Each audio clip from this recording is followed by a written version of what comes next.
Hi, I'm Jose, also known as Jose Nahuan. Welcome to That's a Dude in a Dress podcast. Oh, I have a guest with me. And look, let me tell you something real quick before she starts talking, because I love me. She came onto my DMs one time. I guess on my live, right? Yeah. And she told me, I have a fucking story for you. But I get it all the time from followers and so forth. And once I hear the story, I'm like, oh, okay. You just broke up with him. That's it. That was nothing. But you told me, not only did you tell me you had a story, you were like, bitch, I got receipts. Mm-hmm. And I was like, no. You sent me a podcast that you were in prior to this. Mm-hmm. I'm sure you've been in a few. Mm-hmm. And you sent it to me and I said, oh, fuck, you got my attention. So with that said, let me introduce you to... Hello, I am now known as Amanda Faith Mata. I was formerly known as Amanda Faith Villegas. I am first and foremost a mother of 3 beautiful children. He just met my oldest. Flaquita. Yeah, I look like her nanny. She's half white, so whatever. She is like complected. Yeah. And then, and I'm also an advocate against wrongful convictions. Which leads me into, I was married to somebody who was wrongfully convicted at the age of 16 for a double murder that he did not commit, and he spent 19 years in prison for. So that was my journey and process of advocating. I helped him with his freedom to exonerate him. Me and a whole other team of people here in El Paso and all over the country.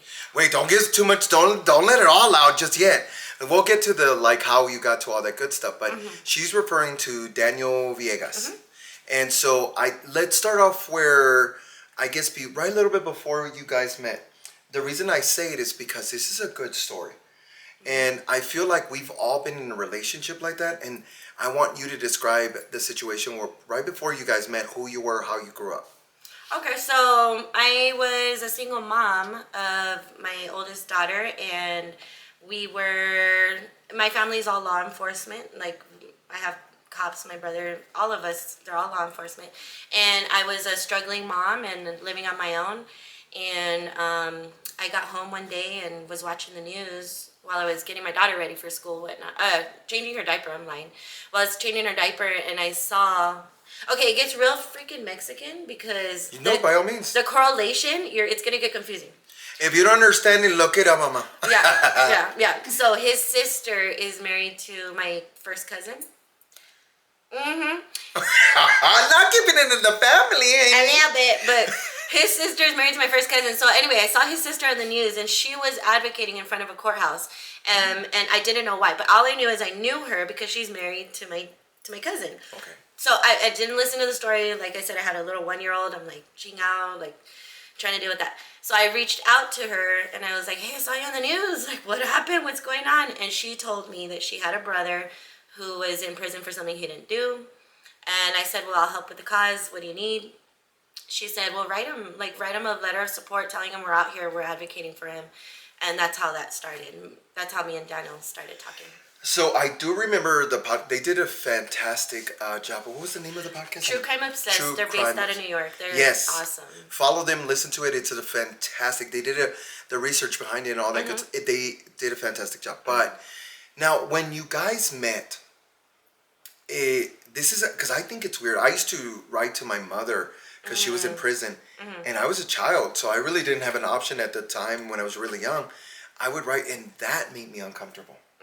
You're writing to somebody that you don't know. Does that make you uncomfortable? I was so naive to it. I'd never talked to somebody in prison ever. So. And how old were you?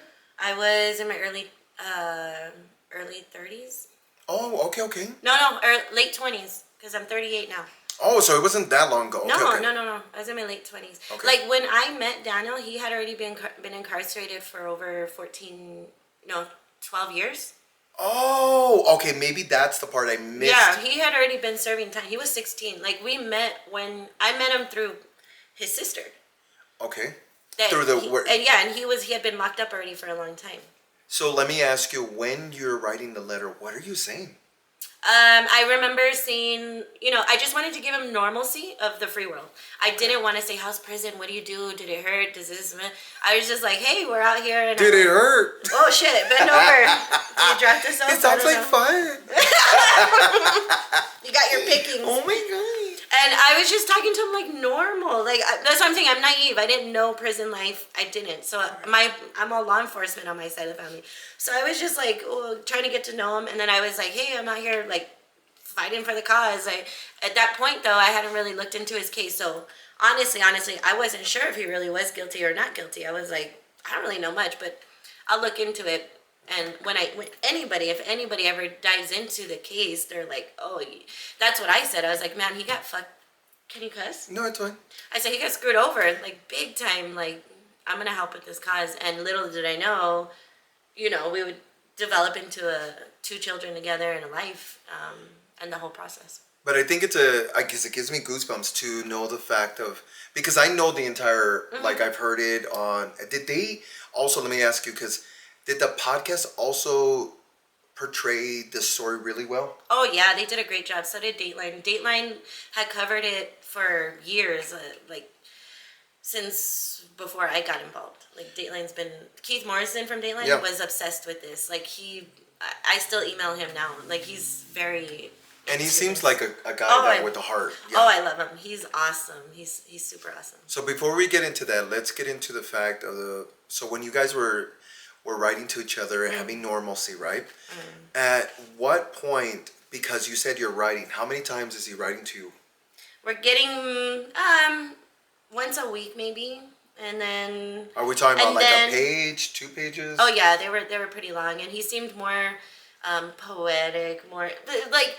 Now that I've been involved in his life, I'm like, man, that's all of them are. Like, it's all, like, it's prison talk, girl. And yeah, I had no idea. I was like, why is he calling me mija? And like talking kind of weird. I didn't even know Cholo culture. Like, I was like, I don't know. I was very, very naive to it. But we started developing a friendship at first, and then we started doing phone calls. And then we heard each other's voice and stuff, and then... How long from the letters to the phone calls? It was pretty quick. It was like a few weeks. Oh shit, she said, hi, I want to dive in there. Yeah. This pool's warm. It was pretty quick, and then, and so then the opportunity came for me to actually go to a visitation. His visitation list was... everybody on his family on there were busy out of town doing stuff, so he asked his sister, he's like, hey, ask Amanda if she'll come visit me. Oh, side note, we had never seen each other, like a visual of each other, but not even a picture or anything. No. Oh wow. So he's like, wasn't he ugly, bro? So he's like, ask her if she'll come visit me. And so Michelle asked me, and I was like, yes, I will. I was like, so how do I do this? So she taught me the process and how to sign up and whatever. We were all supervised with glass. I never got to touch him while he was incarcerated. And they told Daniel, like, hey, you got to visit. And he's like, what does she look like? And the guard's like, what do you mean? The nerve? What do you mean? She's on your visit. Pinche culero. Yeah, he was like, she's on your visit. You haven't seen her? And he's like, no. And he's like, well, let's go find out. What does she look like? Yeah, so the guard's like, well, let's go find out together. So he came all shackled up. They unshackled him. And I was like, my doofy ass, like, hey, what's up? And he's like, sit down. And I'm like, yes, sir. Like, I don't know what to tell you. But he looked cute. He was super buff, super fit, super... I was nervous because he had already done a lot of time, over a decade in prison, and I was kind of like, how do I approach this man? Is he a more stern, serious man, or is he gonna lecture me about what I've been doing in my free time? Like, I didn't know, so I was just following his lead. Okay. So I sit down, and he told me to get the phone, and I got the phone, and it was just a click. Like you and I, we were just talking, like, dude, and would talk, like it. Like you do have, sorry to interrupt, you do have this energy about you that it's so easy to get along with. So I could see, like, if I was a vato, I would fall in love with you because you're just so, you're an extrovert when it comes to that, and you just talk. And honestly, like, I met her boyfriend and her daughter, and she just automatically is very bouncy. You're bouncy.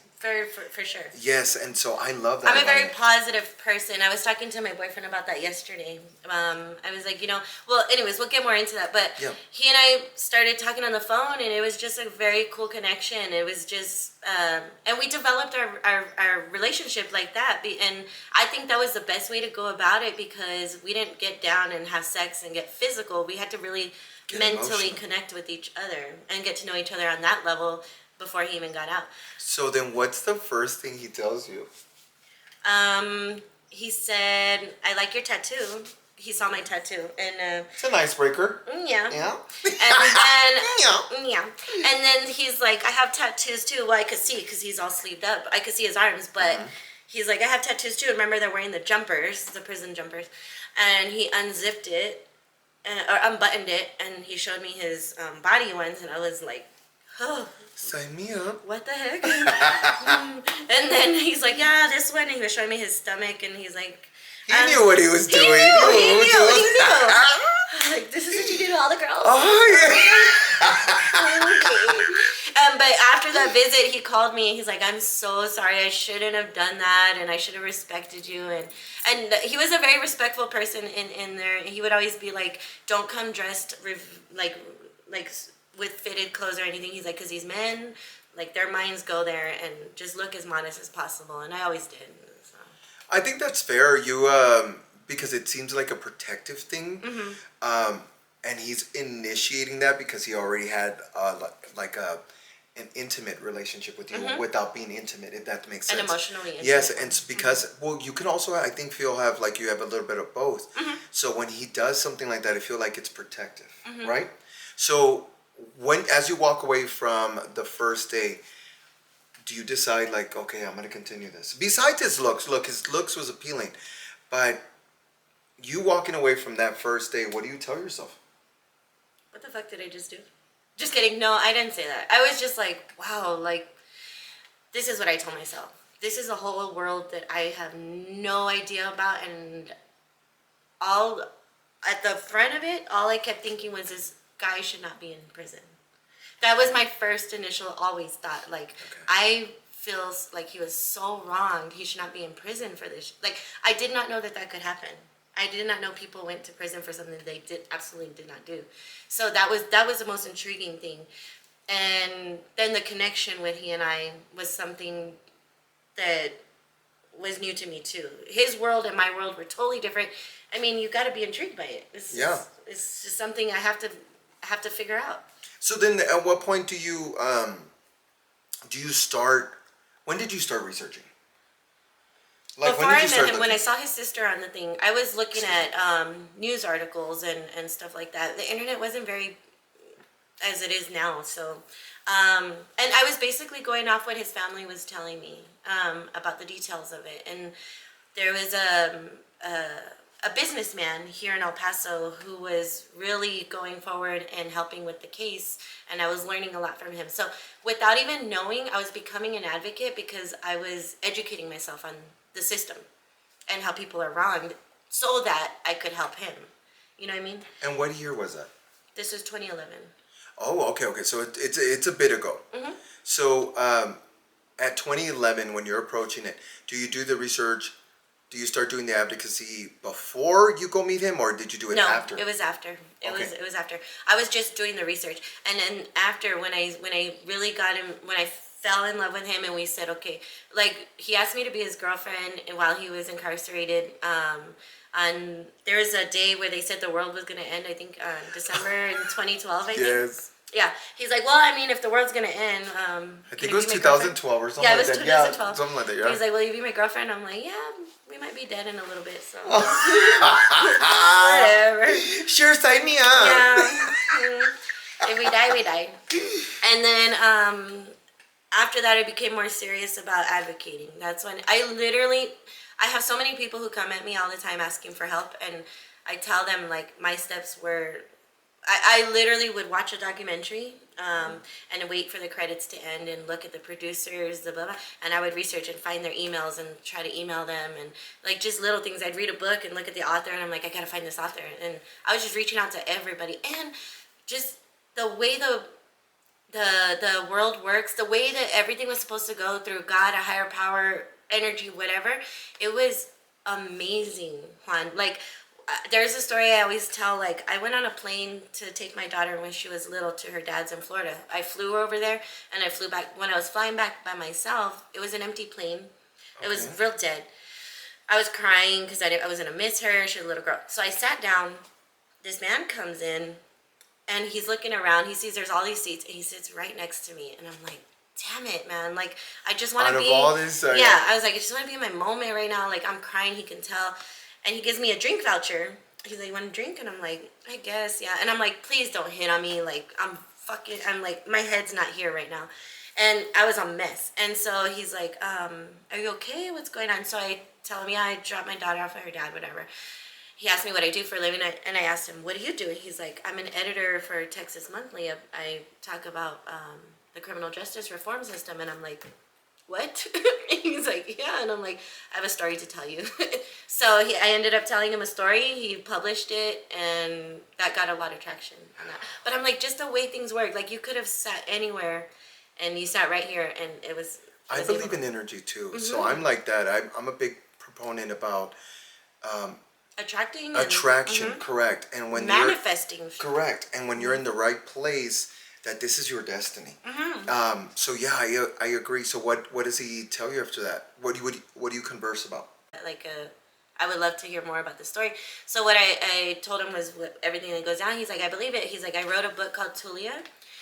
It's a bestseller. I'm gonna send you a copy of it, and it's about men who were a bunch of men who got raided and this whole wrongful conviction story. And then I was like, well, you're right up my alley. Like, I don't know why we ended up talking or whatnot, but I gave his information to John Mambella, the businessman, and John Mambella reached out to him, and they wrote an article about it. And I think it's called How to Get Away with Murder. So it's that catch bait title kind of thing. Well, doesn't it all? I was already thinking about hours, for it, but because I can't just put Daniel Vega. They're No, like, no, you have and to that's do a something to Latino, make yeah, them watch boring. it. No. But that makes complete sense. So after that interaction, do you guys talk and do the Texas Monthly, or is it something you're like, okay, I have him as a call?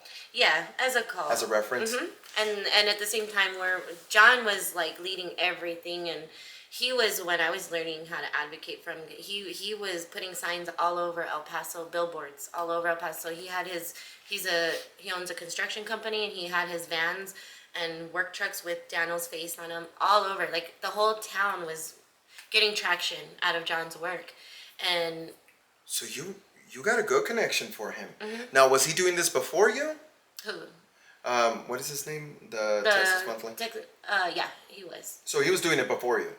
Not Daniel's case. No, not Daniel's. No, okay, not okay. that. This was his alley, though.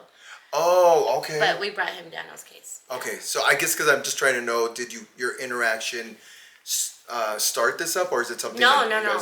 My interaction didn't start this up. This traction was already starting because of John. John was the one who brought all of this to El Paso.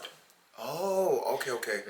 Because and the way John got involved was he is married to my good friend Lucy, and Lucy, yeah, Lucy. Your fucking family is well known. Lucy is Daniel's ex-sister-in-law. Oh, okay. It's a whole family thing, It's like, let's all get in the business of wrongful convictions. But anyway, Lucy was the one. Her husband is a business owner, and said, "Hey, I have an ex-brother-in-law who's in prison for something he didn't do." And John said, "Let me look into it."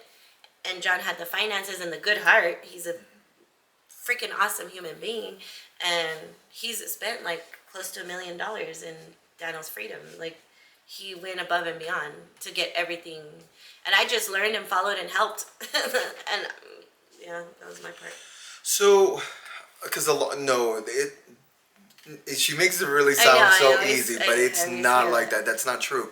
Because I feel like you played the bigger factor. Yes, he was able to afford to do all that good stuff. But I feel because of your connection, you kept his momentum going, right? Because there's one thing, there's only so much that he can do back in prison, but you having that kind of connection helps you, gives you a drive. And I think also, like, when Daniel's case got vacated, which means, like, it got to the point, Dan only had a 2% chance of this Hail Mary for his case to get thrown out, right? It's basically saying, hey, we do think that the criminal system said, we do think he might be innocent, so we're going to at least give him another trial to see if he is.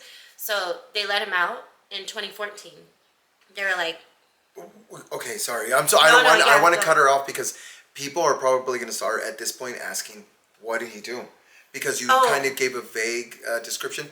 I would like to know from what happened when he was younger, from your point of view, of course, because Daniel's his own person, and there's always different vantage points. But I want to know from yours, what happened when he was younger to get him in that position. Okay, so Daniel grew up in a rough neighborhood, and he didn't know any of the victims or the people who actually did the crime, but he was in the streets. He was in the streets, and they knew his name, and he the murder happened. It was a drive-by. Okay. Two teenagers were killed, and one of the teenagers actually, when he was shot, got off his. When he was shot, he ran to a house to try to get help, and he died in front of that house. So it was all over El Paso in the 90s when they heard about it, and Daniel bragged to his cousin. He said, hey, remember you heard about that murder? He said, oh yeah, I was the one who shot him. And his cousin was like, what? And he was like, no, I'm just kidding. Well, his cousin got picked up for something else, a minor crime. And his cousin brought up, oh, well, my cousin said that he did this murder and whatever. So the cops went after Daniel. And Daniel was like, that's why we say, like, don't ever brag about stupid stuff like that. Can you see what it causes? And But how old was Daniel at the time? 16. So come on, how many Yeah. stupid shit have I we mean, done? he lives in a neighborhood where you want to be known for credit. Like Credit, correct. Yeah, you want to be. I beat up the most people. I'm the baddest around. So his that small mistake cost him. He got sentenced a life sentence, but it cost him 19 years. But so the cops went after him. They had that tunnel vision, which they do in a lot of wrongful convictions. Once they're hooked, they don't care about the evidence, nothing else. And especially if they had a confession, oh, you're screwed with a confession. Like, that's why I always advocate to people, whenever you're gonna get questioned and you're not guilty, you just say your name and I want an attorney. I don't care how bad it looks. You always ask for a lawyer, no matter what. And I try to reedify too. Like these investigators will really try to push you not to do that. They'll threaten you with everything under the sun. And I tell my kids, like, just agree to it, because they'll say, oh, you want an attorney? Okay. Well, then I'm going to lock you up until we get one. You say, okay. Then I'm going to make sure you quit you lose your job. Okay. And they're going to do everything under the sun. But to me, I tell them that's better than a life sentence. Like, take the hits. They're saying if you just don't speak, do not speak at all.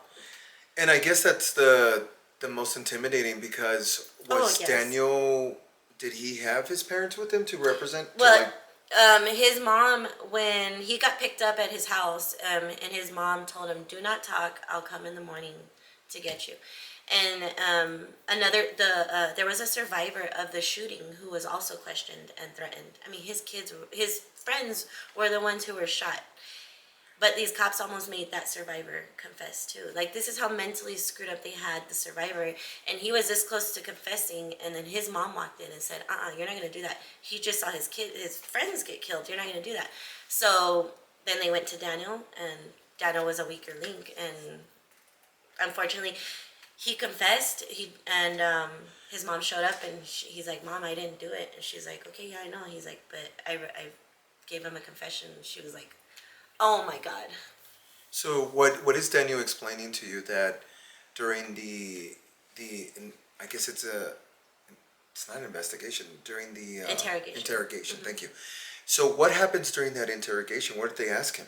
So what they were doing is they had a typewriter, the investigator. He was by himself, just him and Daniel. They tied him to a chair. He had a ring. The investigator had a ring. Daniel said it looked like a class ring, but he wasn't too sure. But he would flip it like that, and then he would smack Daniel, right? And he was threatening Daniel, and so to get Daniel to say what he wanted him to say.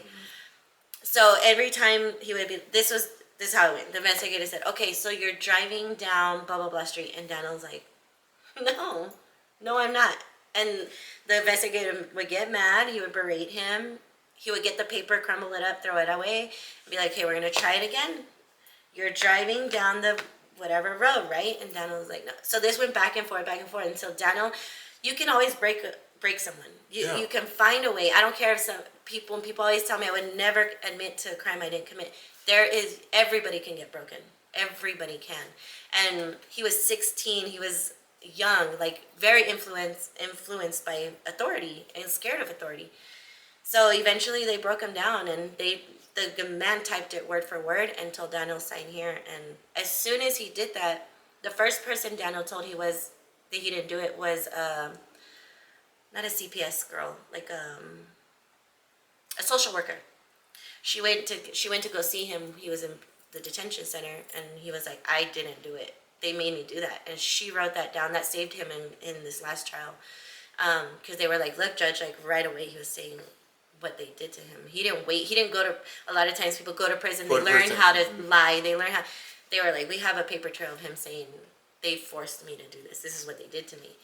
And so, yeah. So what, sorry, I'm so enthralled in the story. It's like listening to the podcast again. So what, Daniel, once he does get into prison, because I'm sure you guys had an intimate relationship, and having that connection with somebody where you're writing, he's telling you probably his worst moments and his highest moments. What is going on in his head when he's taken in? Because I'm sure it's not, what's the difference, jail, prison? Jail is where you're waiting sentencing. Prison is you've been sentenced and this is how much time you're going to do. I'm sure it's completely a different beast. So what is he telling you when he gets in there? So Daniel didn't ever tell me his intimate stories when I met him. He never told me. He didn't want me to hear the ugliness of it until he got out. But he did tell me the very first day he went in, when the judge said you're guilty, right? It says life sentence, you're guilty. He said he heard his mom crying, screaming. They had to take her out of the courtroom because she was screaming.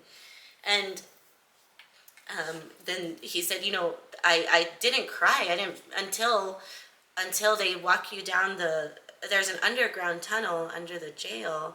He's like, that's when I lost it. Like I was like, what the heck just happened? And there is a news article where you see him at his sentencing as a teenager, and he has his hand on his head, and he's like he's in disbelief. He's like, what the fuck?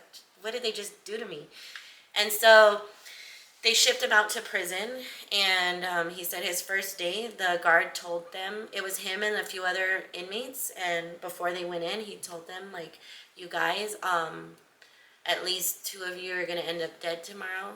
One raped. All of you are going to get jumped. You're welcome to the burning hell. When you walk in with your boots strapped. Don't come crying to me in the morning. You did what you did. This is a consequence. And Daniel said, and it was true. He's like, we walked in and they started checking me. Where are you from? And boom, boom. They beat the bloody pulp out of Daniel, and he survived it, and then he became part of the system. He grew up in the system. He learned how to shave from convict murderers, pimps. He learned everything in there. He learned how to grow up as a man in prison. From men that who have done horrible crimes. Exactly. So it's a really difficult aspect because he's getting it from a negative. Even though I'm sure they're being as authentic and sweet as about it, but I can't even imagine getting it. Yeah, and then that's another factor in our marriage. Like, he learned what he thought of how to treat women and how to be with a woman. From what they taught him, and that was we all know how that. That was a very hard thing to teach him. Like, when he came out here, I'm like, no, this isn't right. So okay, so you said he spent 19 years in there, 14 first, right? Because they let him out after 14 years, and then so in between those 14 years. He started talking to you at 12 years? Did I get that right? 2011 we started talking. But how many years had he already been in there? I'm not sure on the timeline. He went in at 95 is when he got convicted. Okay. So 95. Somebody do the math. 95 to 2011 he was in there until I met him. Okay. And then I met him in 2011, and then he got out in 2014, and then we were together in 2011 to 20. We divorced 2 years ago. Yeah. Okay, so that was really recent. Mm-hmm. So let me ask you, because it's heartbreaking to hear that he has to live this kind of life just because of one simple stupid comment. How many times have we been in teenagers and we said something because of credit, because we want, like I grew up gay, in a community of people that were taunting me left and right, men, children, like they all gay, joto, faggot, every 5 seconds. And I knew I had to fight back. I can't even imagine in a position where you have no, like a rat, you're sometimes, pushed to a corner. What does he tell you in 2011 when he's like, I don't know what to do? Like, does he have hope still? Does he say, I'm going to fight this? No, at that time he didn't have any hope. He would tell me, like, we were falling for each other, right? And he would be like, you're crazy. Like, I don't know what you're doing with me. I'm going to die here. Like, just don't. And I'm like, I could see you getting out. Like, I know you're going to get out. Like, I'm going to fight tooth and nail. You're going to be free. Watch. And he's like, I don't know. Like, he couldn't see it. And when Dana was in there, when he was younger, he said he used to put on a mask to pretend like he was a convict so that he could survive in prison, right? But he said over the years, what ended up happening is that masks turned, it reversed. So that when he would come to visit his family, now he's putting on a mask to pretend to be a human. He's like, I had been in there too long. Like, I was a convict. I had to pretend I was normal when I went to visit family. But before it wasn't like that. So he didn't have a lot of faith or trust in the system at all. Oh, I forgot to tell you, a side note. My middle name is Faith, right? I have it all over me. Faith, Faith, Faith. I have it tattooed on me, Faith, Faith, Faith. When the very first letter that I wrote Daniel, he was in solitary confinement because he had gotten into a fight or something. He had done something wrong. So he was praying to God. He said, God, this was at this time he was bench warranted he had moved to El Paso to wait to fight to see if he can get this third trial. John was helping him with that. And he was hurting. Solitary confinement is inhumane. I mean, especially for someone who's innocent of a crime. So he was like, I did a prayer. I said, God, if anything, I have hope that this is going to work. Just give me some faith that everything's going to be okay. I just need faith. And then they gave him my first letter, and I was like, hi, my name's Faith, and nice to write to you, and whatever. And he was like, well, you really have a sense of humor, God, because you sent me somebody named Faith. Well, that's too literal. Yeah, dang. But I think it's a beautiful. Look, I know the end result, and I know you shared it already a couple of times. But yeah, let's fast forward to the day of when he gets back on trial. What triggers this? there is a process called a habeas corpus. So there's a process you have to go through. The judge said, look, he at least deserves a new trial. Or not the judge, the Court of Criminal Appeals.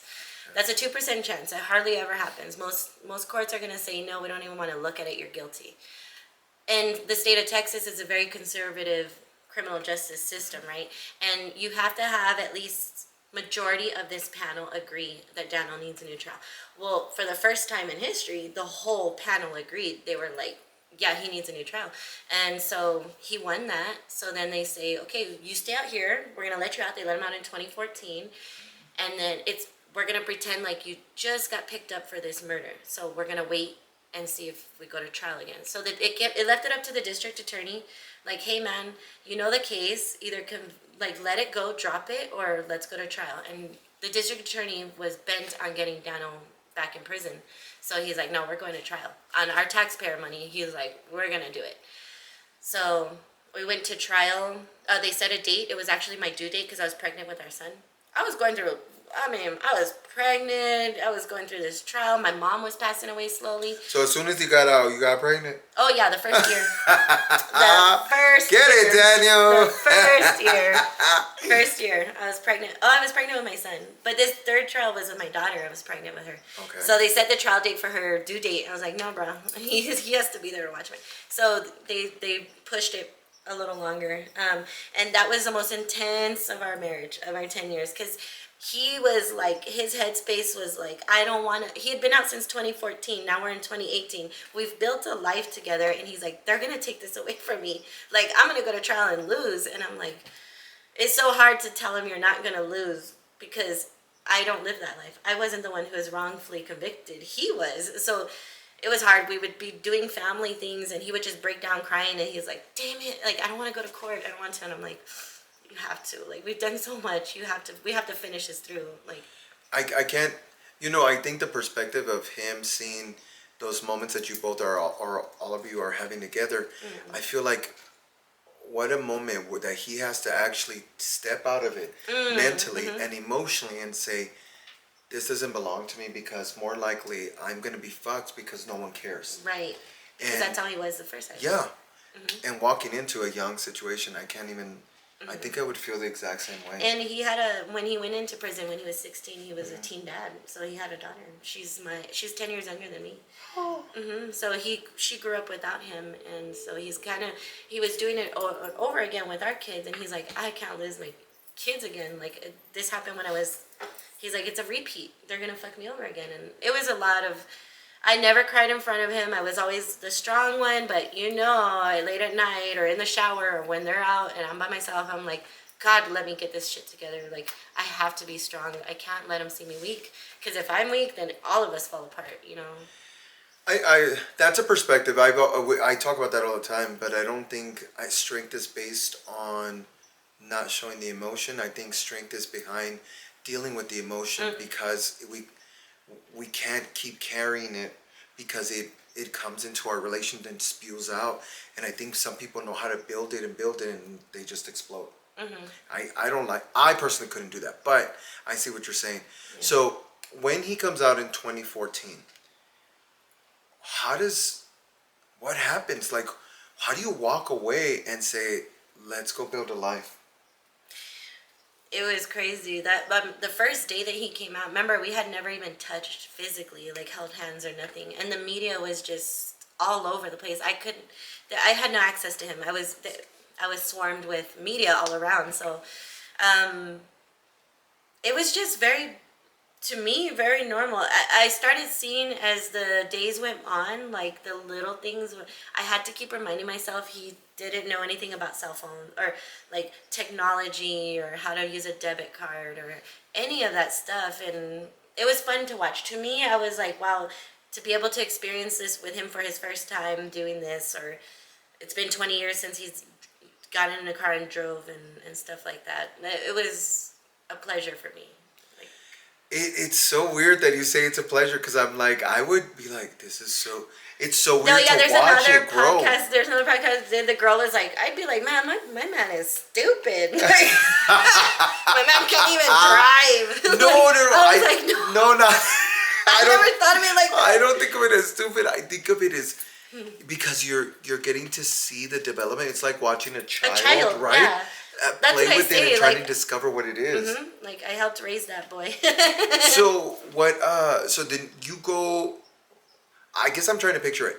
You guys are walking out of county jail, and you're like, let's hop onto my car. No, we John Mambella actually bought him a classic convertible Impala, and said, yeah, John's amazing. He's like, I want you to drive out. Shout out to John. And Lucy, this is sponsored by John. John Mambella.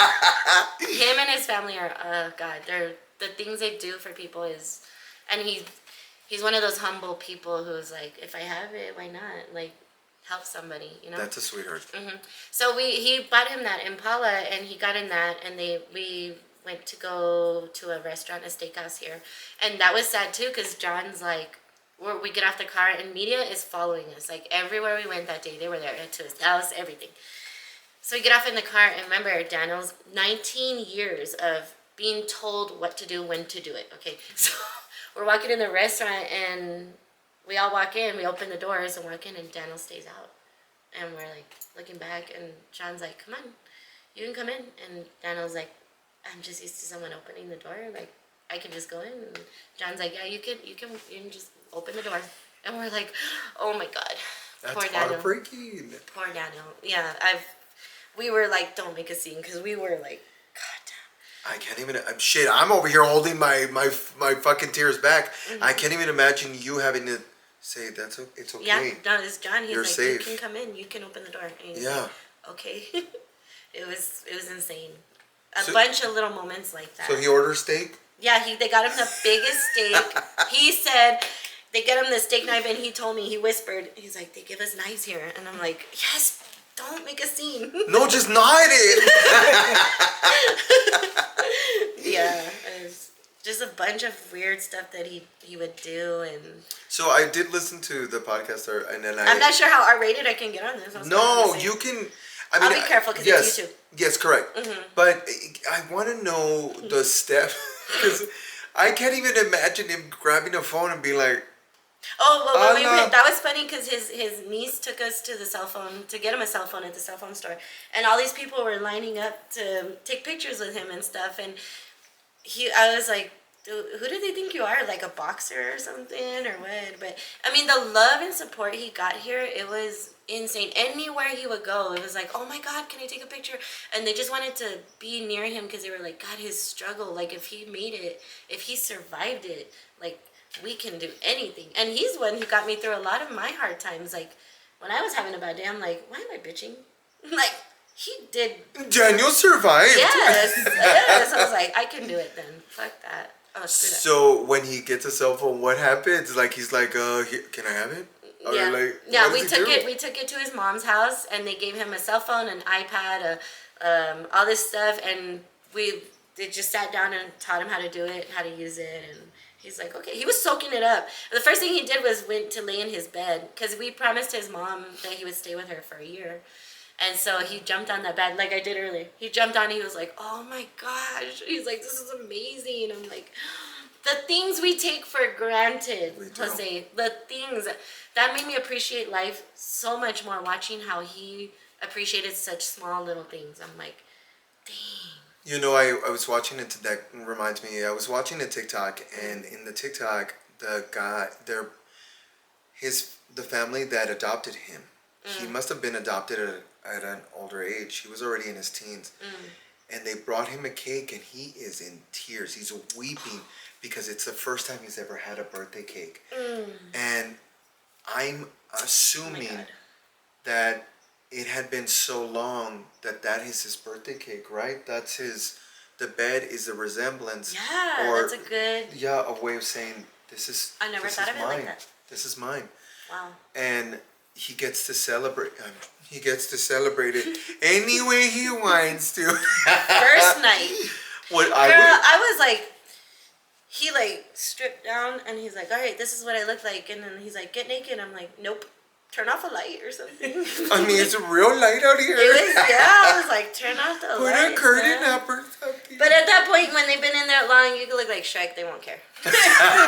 No, he's like, let me just put it in. Yeah.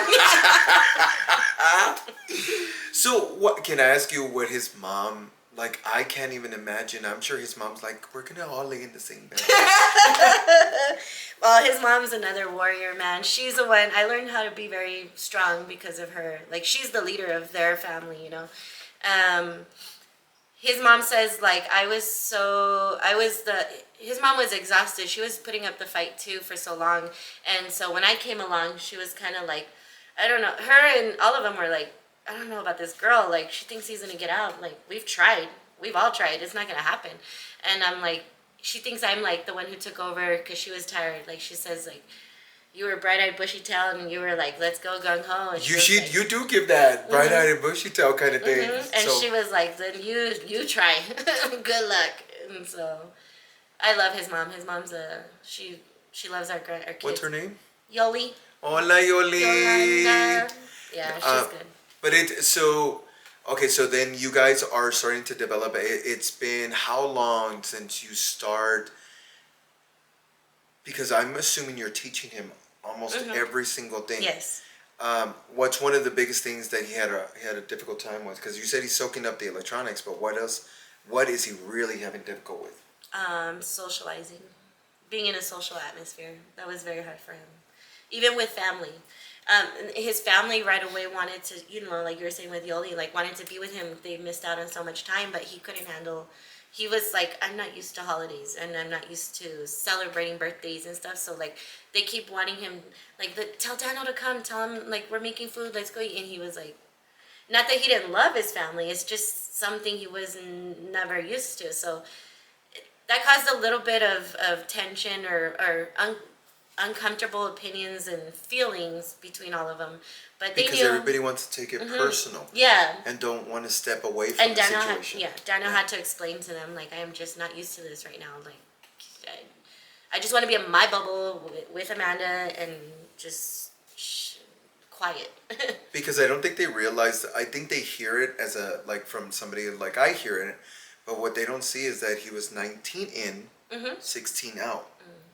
Prior to that, 16 of his childhood, and the majority of those 16, he didn't know what he was doing. No. Mom's leading along the way. At the teenage years, which is I cannot stand those fucking teenage years. The worst. That's when he's starting to kind of discover yourself little by little. So really, you're not. He's not maneuvering. He was more time in prison than he was exactly up here in the real world. Correct. As not even as an adult. No. He's there as a child. So. And he went to adult prison. Exactly. So I think people forget that when he's not showing up, right? So that was how old was he when he got out in 2014? I don't know. He was he's 47 now. Okay. He's 47 now, so in his 30s. He was in his 30s, late 30s. Okay. Yeah. And that's a long time. So after the fact, okay, so let's move towards the day of the trial.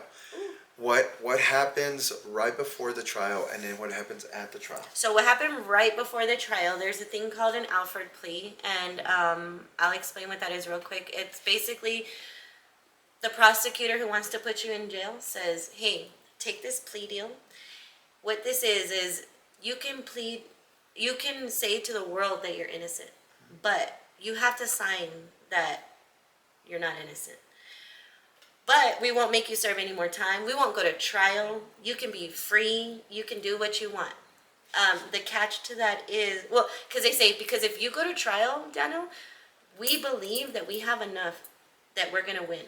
So take the plea. The catch to that is you cannot sue us. You can't get your money. You're still going to be a felon. For the rest of your life, you'll be a felon. And it'll be on record that you are a murderer. And Daniel's like, fuck. So Daniel had 3 trials. The first one was a hung jury in the 90s. The second one in the 90s, he was convicted. So this is the third one. And Daniel's like, I'm going to take it. I'm taking the plea. Because we knew a lot of other wrongful convictions where they were forced to take this plea. And I told him, no, I already knew all about this plea deal from advocating. I was like, you're going to win. You don't need to take it. And he's like, I'm going to take it. They're going to fuck me over if I go to trial, Amanda. They're going to screw me over. I learned my lesson from not taking the plea in the 90s. I'm not going to trial. And I was like, no, you have to. We're going to win. I said, because I know you. If you take this plea and you're a felon for the rest of your life, you're going to have a hard life and you're not going to be okay with it. You're not going to be free. Your kids are going to be associated with, oh yeah, we knew he was guilty. You can't do it. And then I called John Mandela. And I told him, look, Daniel's really struggling with this decision. So John flew in the next day, somebody who took the plea, a very infamous case. It's from the West Memphis 3 case. You can look that up. Yeah, Jason Baldwin. He's a very good friend of ours. And he flew Jason in because Jason had to take the Alford plea. And I told Daniel, whatever we decide, we're sticking to that. We're not going to let anybody else influence our decision. But I want you to go to trial. And so we were arguing about it back and forth for like 2 days straight. At the end, what Jason Baldwin told him was, if you fight this, you're going to be fighting it for the ones like me who couldn't, and they had to take the Alford plea. And so Daniel's like, okay. So he denied he told the prosecutor, I'm not doing it, we're going to trial. The day of trial was... So can I ask you, what is his family saying They were very supportive. I was nervous actually to tell them because they've been through the trials and they were already like, God, we don't want to do all this again.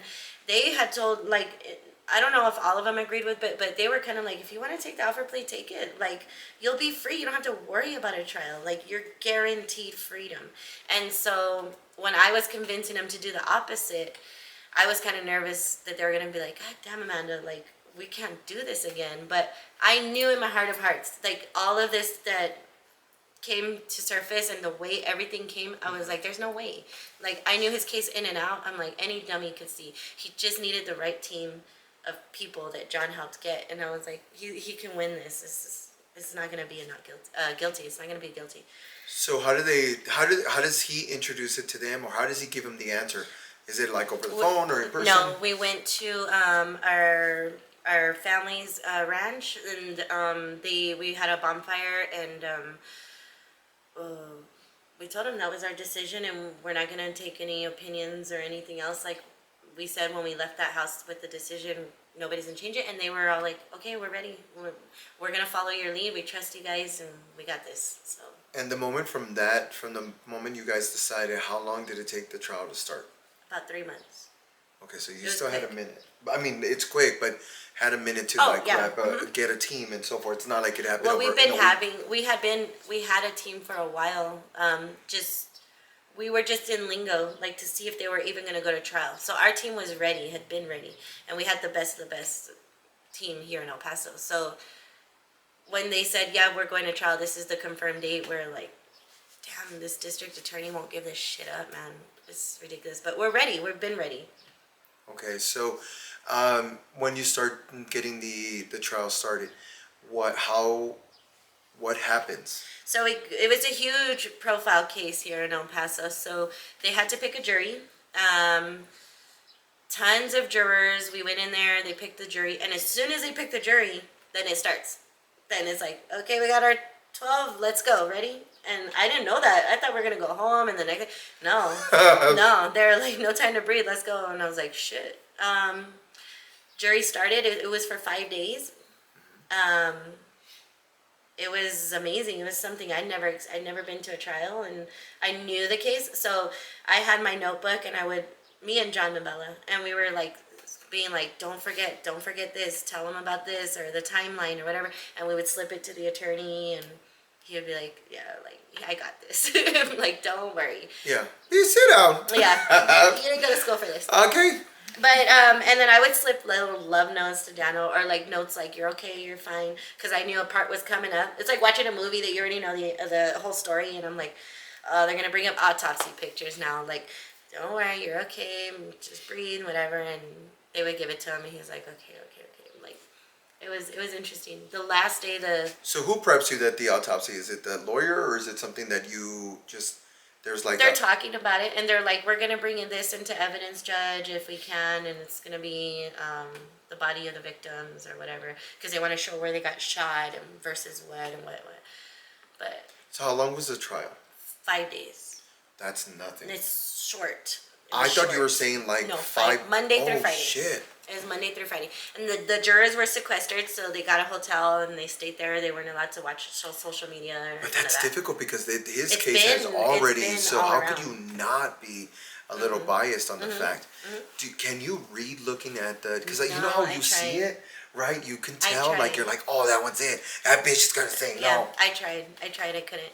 And some of them made me nervous because the prosecutor gets to pick half, and then we get to pick half of the jury to be on the jury. So the ones that the prosecutor picked, I could tell, like, they're pro law enforcement, like, they never do wrong kind of thing, and that kind of made me nervous. But the day of decision day, when they walked in to give the verdict, that's all I was looking at. I wanted to see their faces, to see if I could read what it was going to be, but I could tell some of them had been crying, but I don't know if they're crying because they're happy or crying because they're sad. Exactly. I was like, dang it, man. That made me nervous. What, because in those 5 days at the moment that, because I can imagine that it's one of those, is the jury ready? Now, does the judge speak to you guys before the juror gets in here and says, hey, Yes. before this starts, tell me what he's been saying? Yes, Judge Samedrano was like, okay, he told us this he said, I don't want any outbursts, I don't want any, you guys need to stay calm, and and no matter which way it goes, and he had security in there in case anybody went off, because he doesn't even know the decision either. He had a security inside, but he didn't have a decision yet. They hadn't told him yet that he had a decision, that we had a decision. So we were waiting there for hours. We were waiting outside. Some crackhead off the street came in eating popcorn, and and we're like at our highest stress, right? And I'm like, what is the future? What is about to freaking happen? I'm with Daniel, his mom, his dad, and this crackhead with a bag of popcorn, literally.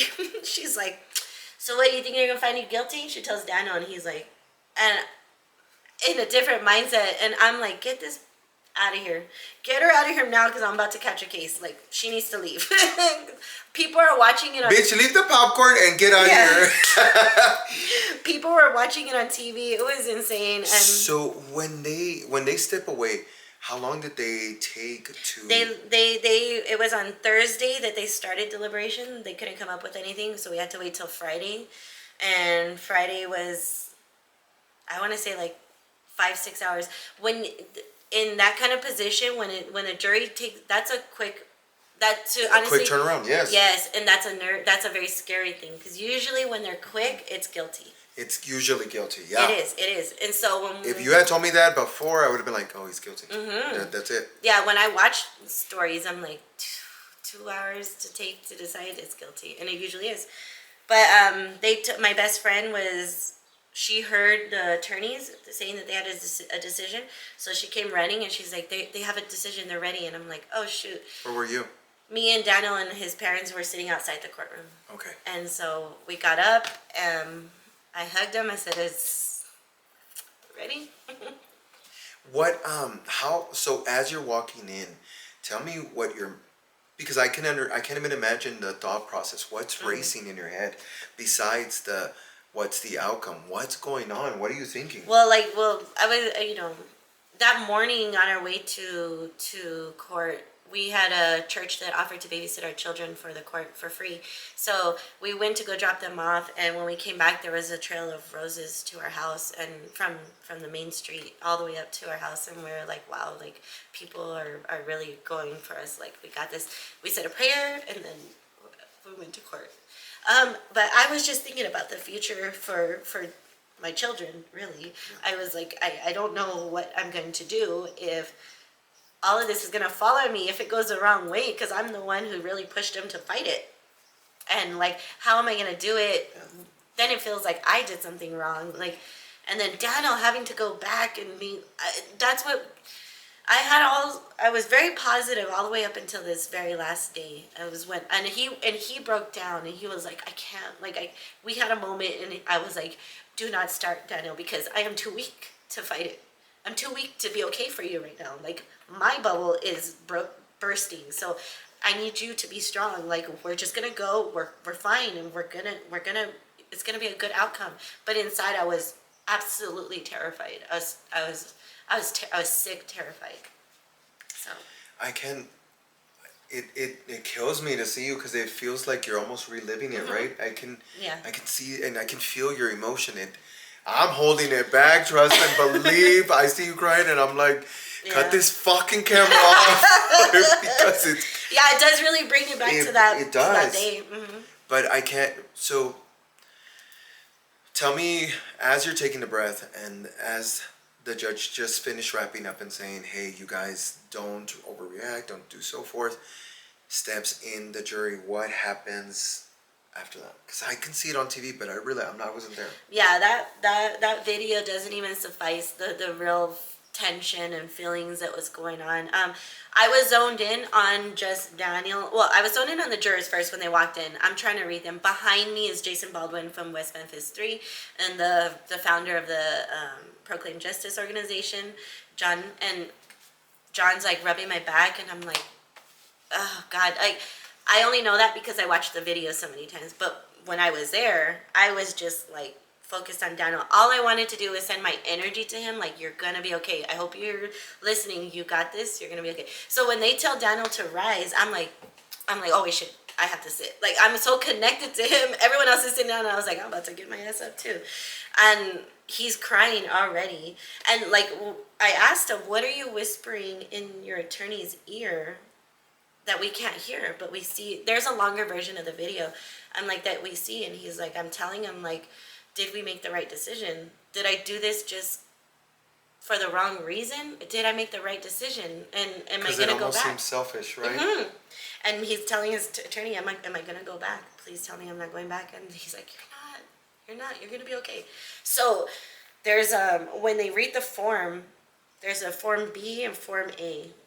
So the attorney knows this. So if you see in the video, Daniel's attorney reacts before everybody else does. Because when Daniel's attorney hears, I think it's Form A that they say, they're like, in the case of 2019, Form B. When he says Form B or whatever it is, our attorney looks like, oh my God, like he knows it's not guilty.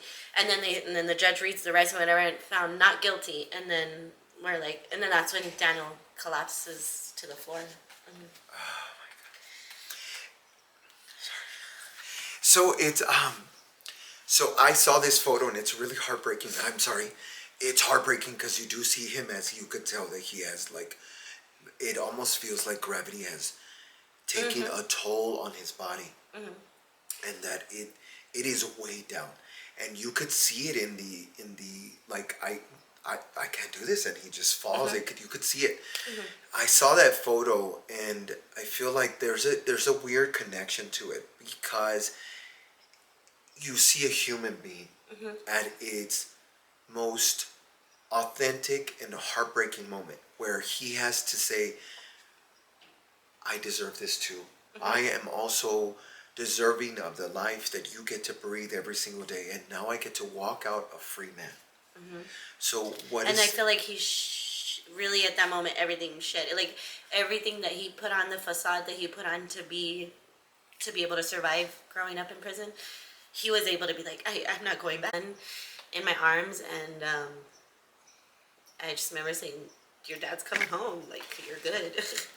I think it's moments like these that I think reminds us of our life and how beautiful it is. And I think this is why when she sent me the message, I wanted to share this story. And I know it's been shared probably numerous times, but to have her side by side with me, to have this kind of conversation, makes me feel like there are good humans out there.